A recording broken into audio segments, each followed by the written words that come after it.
طيب اذا خلاص الصهيوني عايز فلوسه، وعايز فوق فلوسه كمان يستخدم ارضك. على فكره دي كبيره جدا، انه يستخدم ارضك يمرر من خلالها تصدير الغاز الصهيوني لمصر للعالم كله. شوف بقى، شوف الفكر الصهيوني. مش عبط الناس دي يعني، مش هبل. لكن السؤال، مش انتوا صحاب قوي؟ يعني الاثنين انتم من بعض. النظام المصري دلوقتي نتن، والنظام الصهيوني نتن طول التاريخ. مين في وسطهم بقى؟ امريكا. الله، مش انتوا حب بعض؟ ايه اللي جاب امريكا في النص؟ انما هو كده الحال. امريكا بتعتبر اسرائيل ولايه من ولاياتها، وبتعتبر ان اي نظام فاشي في مصر حاجه يعني قره عينها، وبالتالي العبوا مع بعض يا شطار. ولاد ما تزعلوش صوتكم بقى، العبوا مع بعض. هي نفس القصه كده بالظبط. مبروك للصهاينه، مش هياخدوا فلوسهم بس، ده كمان هيستغلوا ارضنا. انا بس عايز اقول لحضراتكم، والله الحكايه دي مضايقاني. انا من الغرامه، هم ياخدوا الغرامه حلو، ما عندناش مشاكل، ما انت بتتداين. انما كمان مقابل السماح بتصدير الغاز الصهيوني للعالم عبر مصر. يعني حضرتك هيبقى الغاز معدي الاسرائيلي من تحت، بيجيب للمواطن الاسرائيلي مليارات ومكاسب واقتصاد، وانت ماشي عليه كده عادي جدا ببلاش. دي اسوأ من الجزيرتين. لو انت زعلان على الجزيرتين، في النهايه الجزيرتين راحوا لدوله عربيه اسمها السعوديه. لكن اسرائيل هتستغل ارضك عشان تعدي من تحته او تصدر من تحته الغاز للعالم كله. يبقى اسرائيل بتدخل من ارض ما. شوف العبقريه، هي لا خدت ارض ولا حاجه. في ايدي ارض؟ مفيش ايدي ارض. عارف السحر؟ ما عنديش ارض في ايدي، بس انا اجرت ارضك. مش اجرتها، مش هديك فلوس، ده انا هجيب منها مليارات. مش هزرعها، بس هجيب منها مش هبني عليها مصنع واحد، لكن هجيب منها مليارات، اللي هو الغاز. والله العظيم عبقرة. بس هو اصلا السيسي صهيوني وعارف كده. الاتفاقيه دي يا جماعه اذا حصلت، ارجوكم صوروا على الراجل ده، لانه معنى كده انه بيأجر ارضك، او يعني انت بعت للصهاينه ارضك تجيب منها فلوس، وانت زي الشطار. اللي بعده جنايات القاهره تمد اجل الحكم على الرئيس محمد مرسي و10 اخرين في قضيه التخابر مع قطر الى 7 مايو. قضيه عجيبه جدا. مش مهم الرئيس تخابر مع قطر او لا، ومش مهم ان قطر دولة عربية اسلامية شقيقة او لا، مش مهم. المهم ان القضية جملي. يعني ايه جملي؟ ادي الرئيس من جوه القفص بيشاور، وقوي وشجاع ما شاء الله عليه، ثابت. يعني الراجل ده كان ممكن يبيع الليلة كلها على فكرة. والله الدكتور محمد مرسي كان ممكن يبيع الليلة كلها زي الحلاوة. انما خليني اقول لك ايه المهم في الموضوع بالنسبة لي، يعني على الاقل ان القضيه دي، انت عارف الجلسه النهارده كانت رقم كام؟ 92. القضيه دي اتعمل فيها 92 جلسه. 92 جلسه، سنه، 12 شهر. قضيه بقى لها 12 شهر اتعمل فيها 92 جلسه، منهم حاجه و30 جلسه لفك الاحراز، او يعني معاينه الاحراز. ليه 92 جلسه واللي جايه تبقى 93 او 94 تقريبا؟ ليه؟ وبعدين أجل. لكن معروف هو اتأجل ليه 7 مايو. عشان القاضي جات له تعليمات شيرين فهمي، انه يا شيرين اوعى تبقى عبيط كده، ها انا بنبه عليك. ده عباس كامل على فكره، نفسي اشوف صوره عباس كامل، شفته قريب. شيرين اوعى تغلط وتدي حكم الجلسه دي، والا هتأجج مشاعر الناس علينا.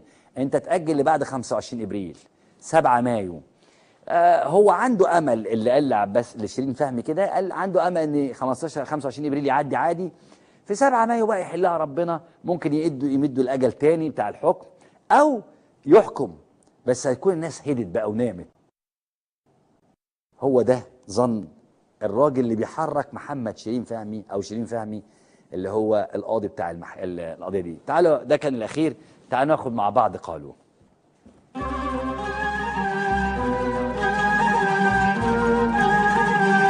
جايلك بمد ايدي عشان تقومي ياللي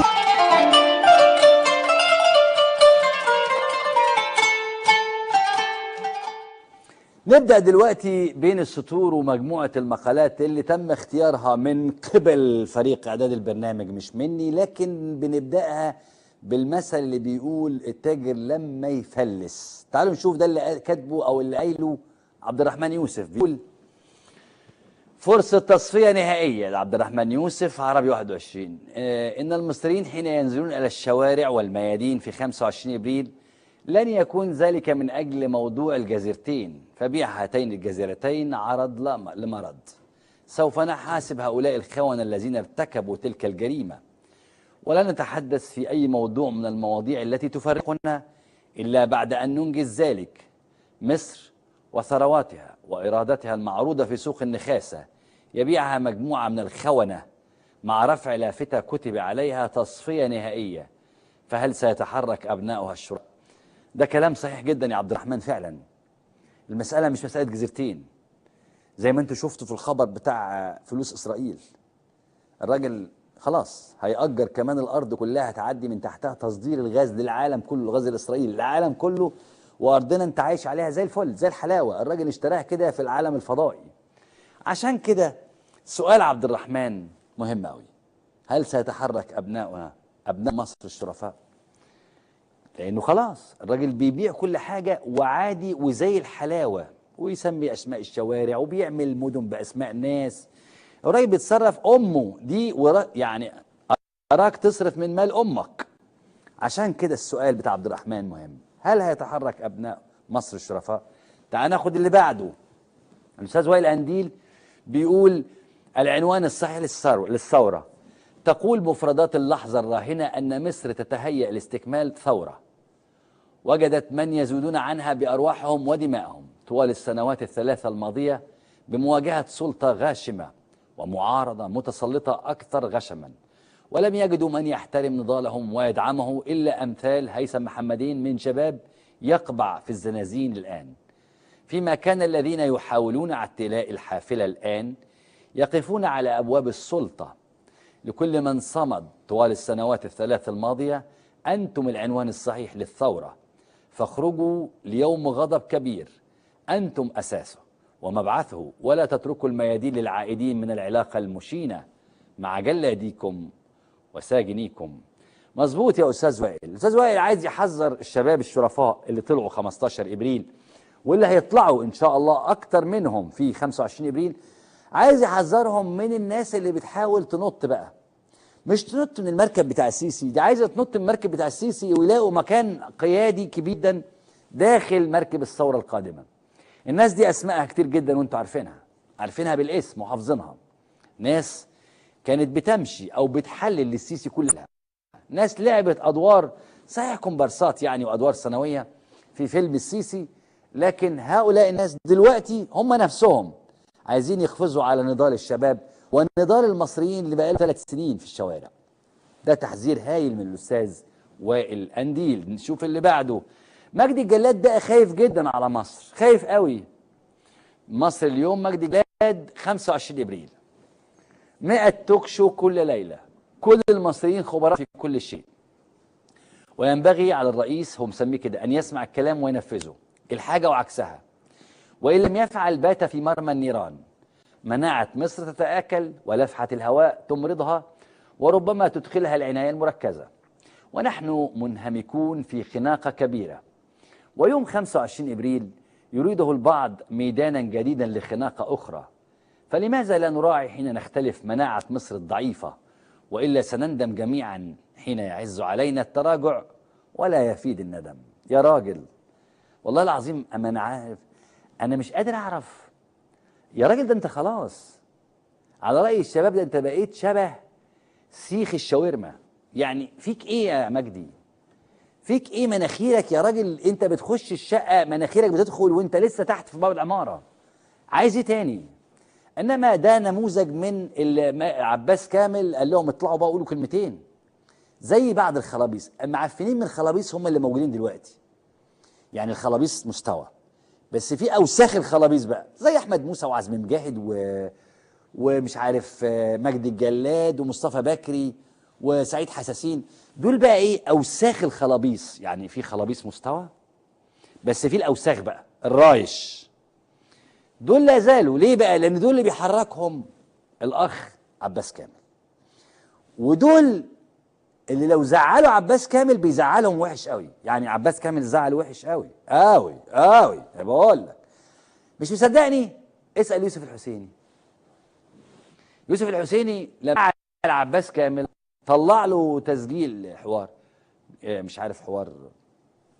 بس هو السؤال يعني انا بس عايز اقول حاجه. يعني الناس اللي زعلانه من يوسف الحسيني كان قال انه شيخ؟ يعني يوسف الحسيني قال ان هو يعني قديس؟ الراجل عادي، شاب عادي زي شاب.